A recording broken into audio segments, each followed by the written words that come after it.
Kisah Raja Moctezuma II Sang Kaisar Agung yang menyambut petaka. Bayi di bawah naungan dewa, di lembah yang dikelilingi pegunungan tinggi dan diteduhi langit biru yang menenangkan.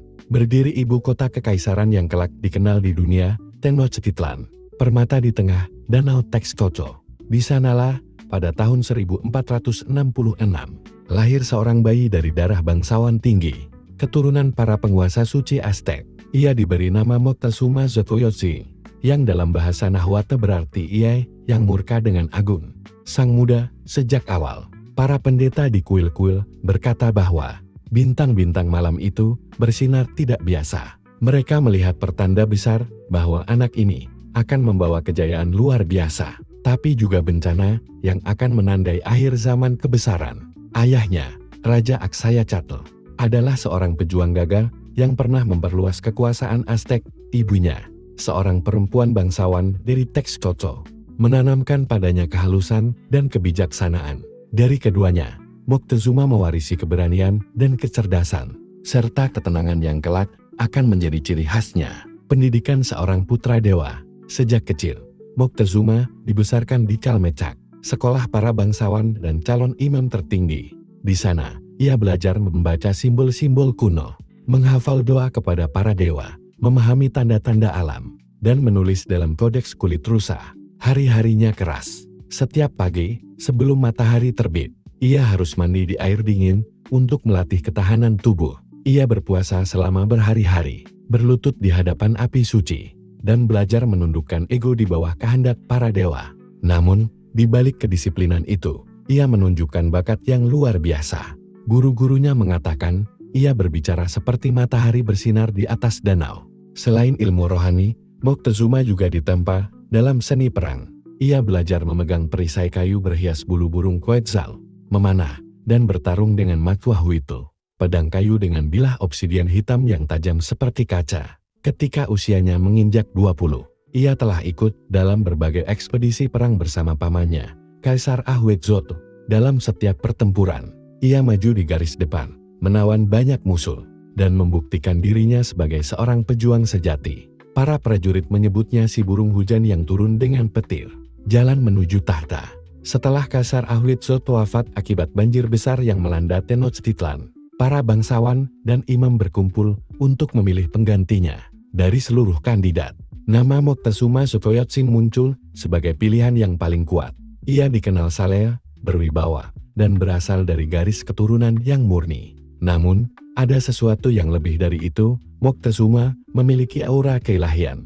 Tatapannya tajam dan tenang. Suaranya dalam dan bergetar seperti gema di lembah. Saat ia berbicara, bahkan burung-burung di taman istana seolah berhenti berkicau. Maka pada tahun 1502, ia dinobatkan sebagai Tlatoani, ia yang berbicara untuk rakyat. Namun bagi rakyat Aztec, ia bukan sekadar penguasa. Ia adalah wakil para dewa di bumi. Upacara penobatannya berlangsung megah. Ribuan orang memenuhi jalan-jalan Tenochtitlan. Bunga-bunga dilemparkan ke udara.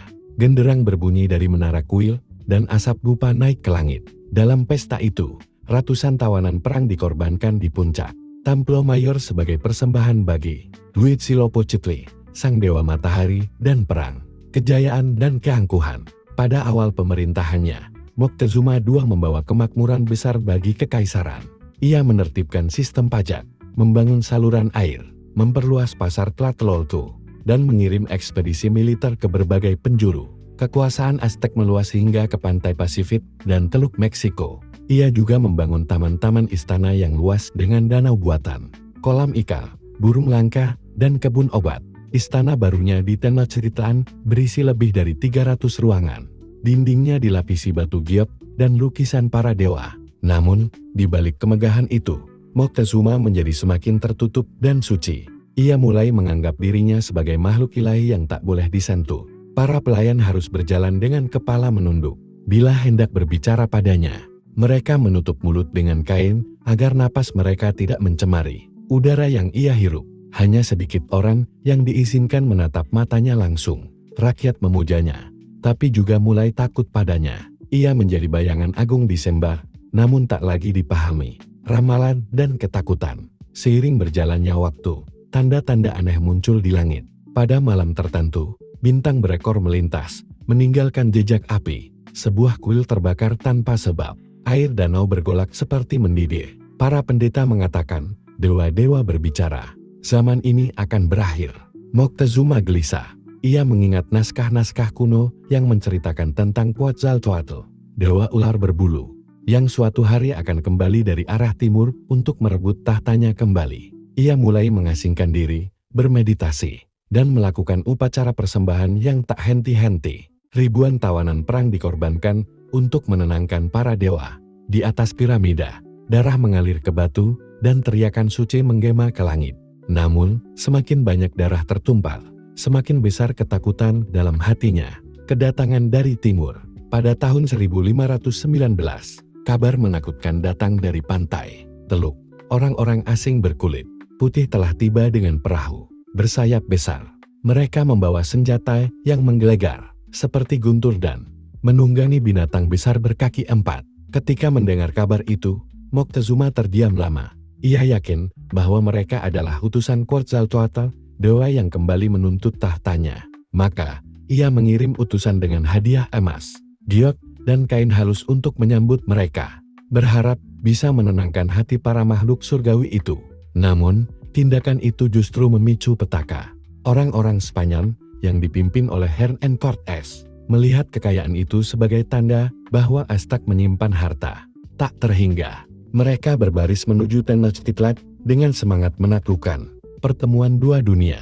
Ketika Moctezuma akhirnya bertemu Cortés, dunia seolah berhenti. Di tengah jembatan batu yang membelah danau, dua kebudayaan besar, satu dari timur jauh, satu dari barat, saling memandang untuk pertama kalinya. Moctezuma tampil dengan kebesaran luar biasa. Ia mengenakan jubah berhiaskan bulu quetzal, mahkota emas, dan kalung dari giok hijau tua. Cortés, di sisi lain, mengenakan zirah baja dan memegang pedang yang berkilau di bawah matahari. Raja Aztec itu menundukkan kepala, memberi sambutan lembut. "Kau telah kembali, Quetzalcoatl," katanya pelan. Cortés yang tak mengerti, hanya tersenyum. Ia melihat bukan dewa, tetapi seorang manusia kaya, kuat, namun bisa dikuasai. Tawanan dalam singgasananya. Cortés bergerak cepat. Dengan tipu daya, ia menawan Moctezuma di dalam istananya sendiri. Meski tetap diberi makan dan dihormati, sang raja kini hanyalah boneka di bawah kendali penjajah. Rakyat Aztec mulai gelisah. Mereka mencium pengkhianatan.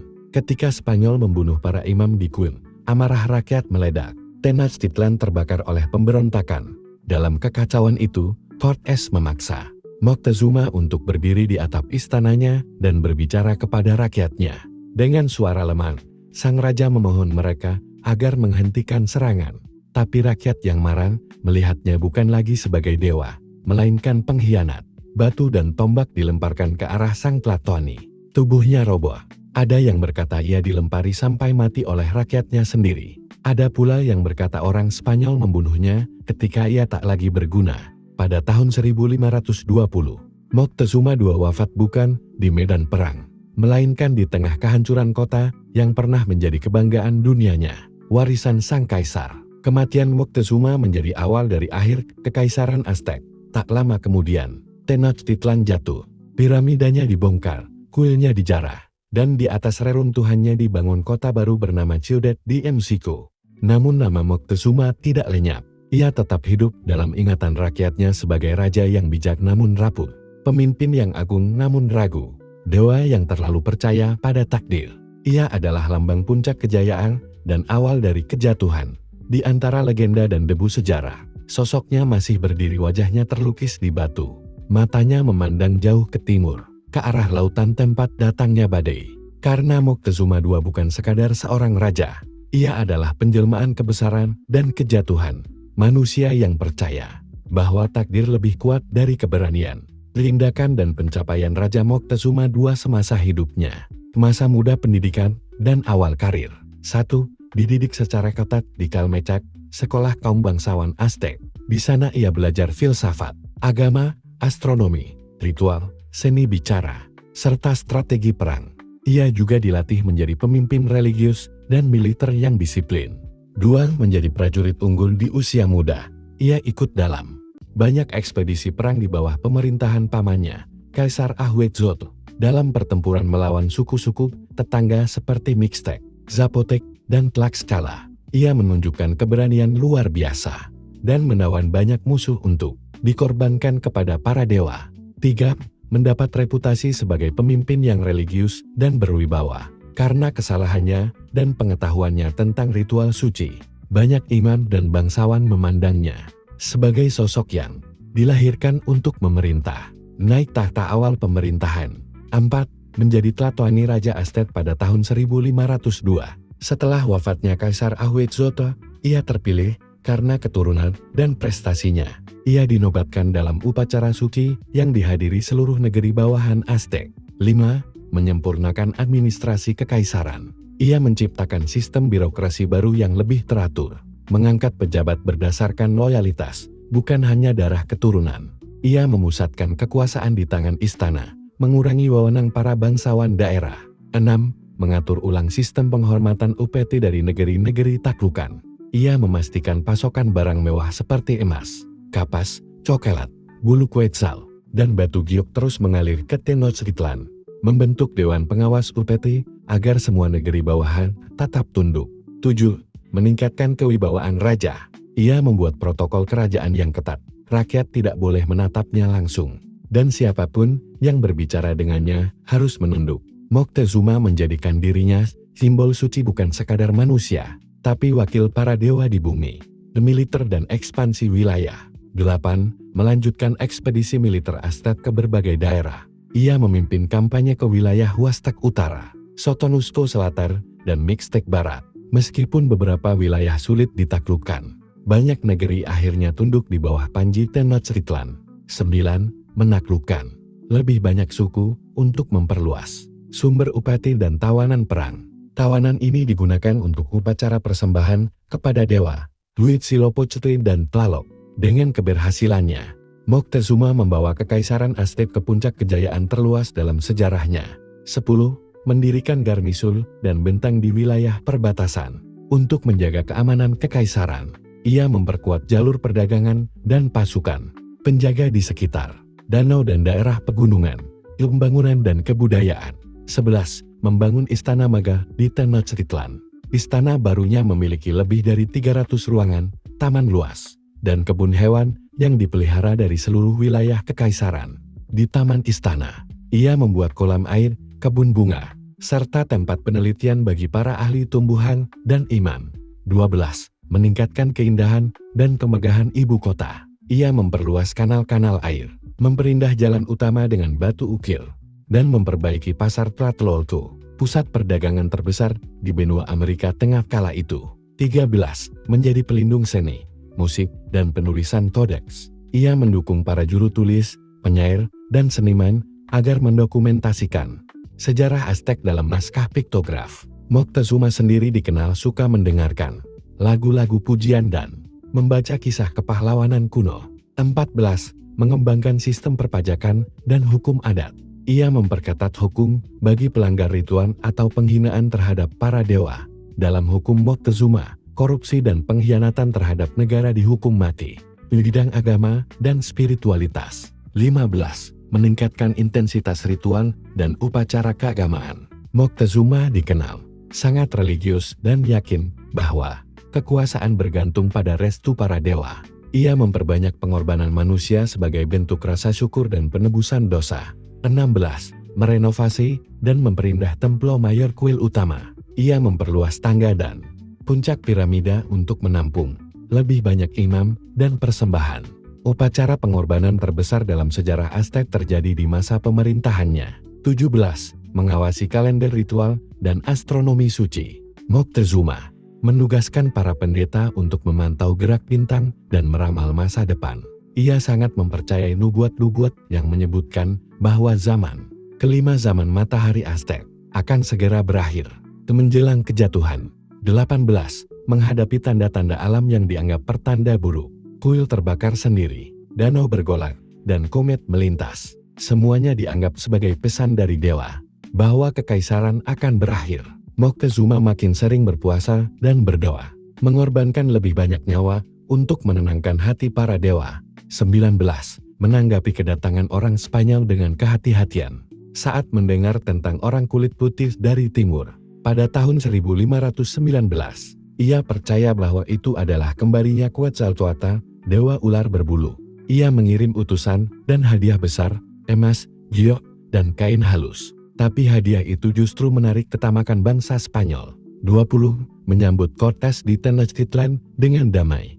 Ia berharap bisa berdamai dengan makhluk yang dianggap ilahi itu. Ia mempersilahkan mereka tinggal di istana, memberi makanan dan tempat tinggal mewah. 21. Akhirnya ditawan oleh Cortés. Orang Spanyol menjadikannya sandera untuk mengendalikan seluruh kekaisaran.